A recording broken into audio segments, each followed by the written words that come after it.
Okay,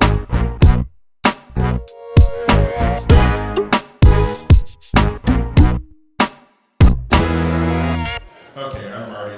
Um, One of the many things about me is I'm a wannabe musician.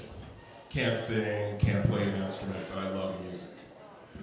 So it's always been important to me, so this is the time where I had fight or flight, and thankfully music saved my life. Um, I just got out of the Army. I was 21, 100 foot tall and bulletproof. I had been an infantryman, which means we were the first into the fight, last to leave, and didn't care if we won or lose, but we weren't going to be the only ones leaving this motherfucker hurt. So I was going to Midwestern College, medium size, about 30,000 students. There used to be a rival of OU. Don't want to say the name, but it rhymes with Kablaska. And at that point, even though there was 30,000 students, there was only about 1,000 black students. So you take someone my size, over 6 foot, always north of 200 pounds, sometimes way north of 200 pounds, and we stick out. And one morning I'm on my way to political science class, and I start seeing these flyers. And they're from the Lincoln, Nebraska branch of the Ku Klux Klan. And they put up these flyers saying that they're going to have a rally on campus by the fountain at 3 o'clock on Friday because they're tired of minorities taking over the school.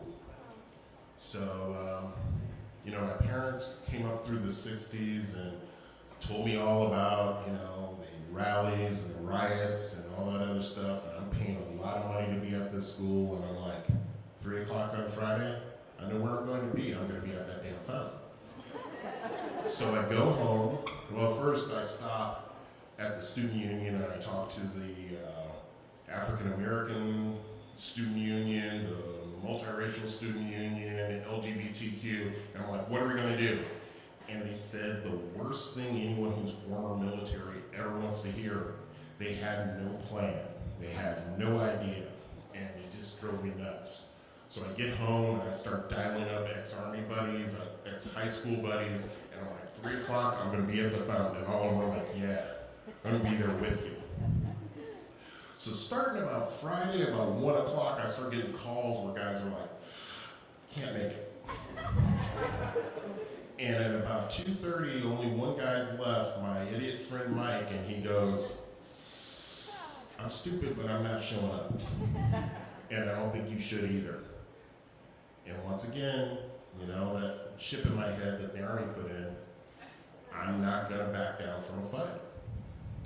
So I head for the fountain. And I get there at about 2:45, and when I first get there, there's no one there. I'm just kind of standing there looking around. And after a few minutes, this one white guy pulls up alongside me on a bicycle. And I'm looking at him, and he's looking at me, and he's like, are you here to protest? I go, I don't know, are you? And he said, yeah. And I'm like, okay, that's cool. And right about that point, we see these two guys, and they're the Sears Robot version of skinheads. Combat boots, white laces, bomber jackets, and there's two of them, and they're staring at us. And I kind of laughed. I was like, hey, don't worry.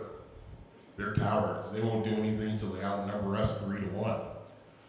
So 4 more of his friends show up. And the kid on the bike looks at me and he's like, I notice he's back on the bike. He's leaning this way. And he's like, I'm going to leave. What are you going to do?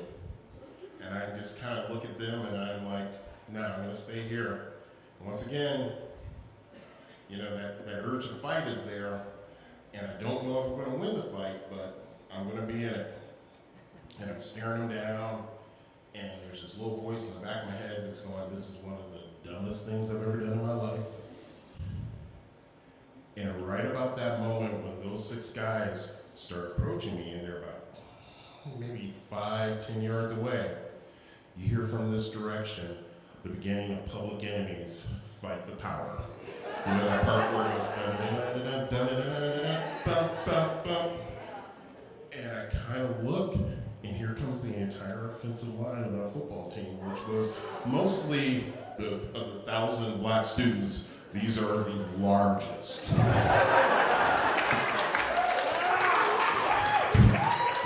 And you know, I'm former infantry, north of 200 pounds, 100 foot tall, bulletproof. So the first thing I say is, oh, thank you, Jesus. And they are coming this way, and I look up and the skinheads are gone. So that was the moment where, I don't know, once again, if I was gonna win that fight, but apparently I was gonna stay in it. So that's my story, thanks.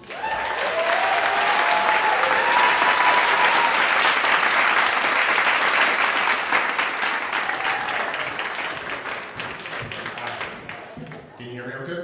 Yeah. Raise it up. Right. Is that better?